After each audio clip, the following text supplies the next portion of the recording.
Hi everybody, welcome back to this course on internet technologies. I'm Vardan and today we'll be studying about symmetric key cryptography. In cryptography, everything starts with some basic notations. Let's say we have a message which we call the plain text, that's P. We want to encrypt it using a secret key K known only to the sender and the receiver. The output of this encryption process is ciphertext C, which looks completely unrecognizable and it makes no sense. When the receiver gets this ciphertext, they apply the decryption algorithm using the same key K and recover the original plain text. The algorithms used for encryption and decryption can be public.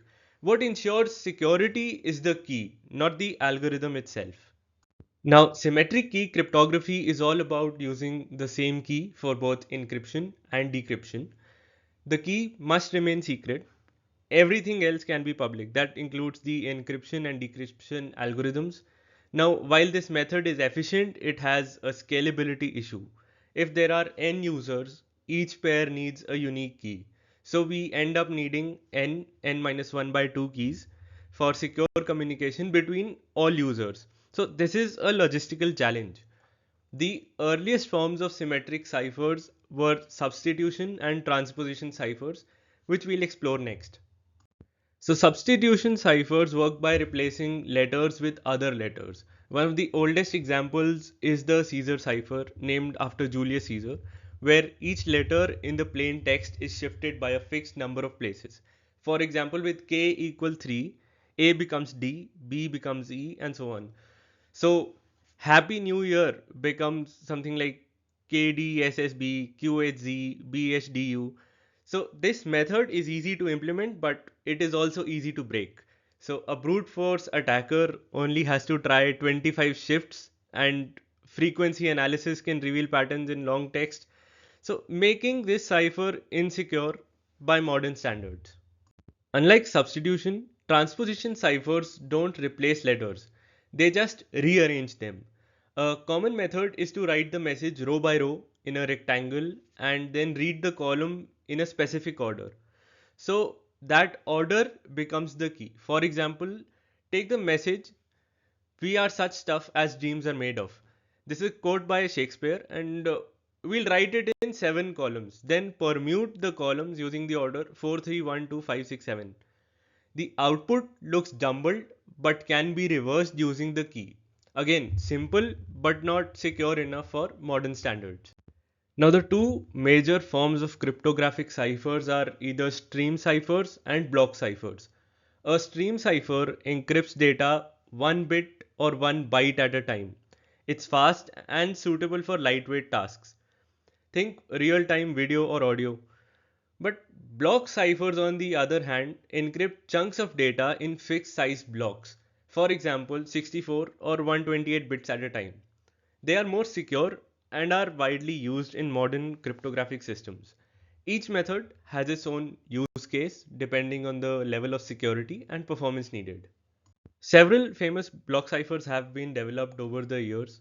The data encryption standard, or DES, was widely used for decades. It worked on a 64-bit block, but it used a 56-bit key. Technically, it's a 64-bit key, but 8 bits are used for parity checking. Due to advances in brute force attacks, DES is now considered insecure. It was followed by much more secure options like IDEA and AES. AES, also known as Rindle, is the current standard. It supports multiple key lengths, 128, 192, and 256 bits, making it extremely versatile and very secure. So to get a little more intuition about how these cryptographic algorithms are designed, let's now walk through the internal workings of DES. DES encrypts 64-bit blocks using a 56-bit key. The process starts with an initial permutation, which simply shuffles the bits of the plain text according to a predefined table. This doesn't add security directly but sets the stage for the rest of the algorithm. Then we enter 16 rounds of complex transformations. Each round uses a different 48-bit key derived from the original 56-bit key. But wait, our original key is 64 bits. Now actually 8 bits of those are just for parity bits. They are parity bits, and so only 56 bits are used for encryption. These 56 bits go through a process called permuted choice 1, which selects and shuffles the bits. Then for each round, the key is left circular shifted, and permuted choice 2 selects 48 bits to be used as the round key, K1 to K16. So left circular shift means you will be rotating the bits to the left, and the last one which was eliminated will come at the top now. So during each round, the 64-bit data block is split into 32-bit halves, the left and the right. The right half goes through a series of steps, which is expansion from 32 to 48 bits, XOR with round key, substitution using S boxes, and then permutation. This transformed right half is XORed with the left half, and the two halves are swapped. After 16 rounds, the two halves are joined, followed by a 32-bit swap, and finally an inverse initial permutation, which reverses the initial shuffle. The result is the 64-bit ciphertext. The process is complex but very systematic.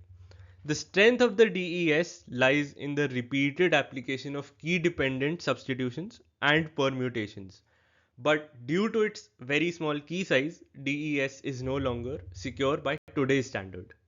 So this is just a recap of what we learned in the last slide. So a quick summary. First, the 64-bit plain text goes through initial permutation. Then the block enters 16 rounds, where each round involves splitting the block, expanding, XORing with a round key, substituting via S boxes, permuting, and swapping the halves.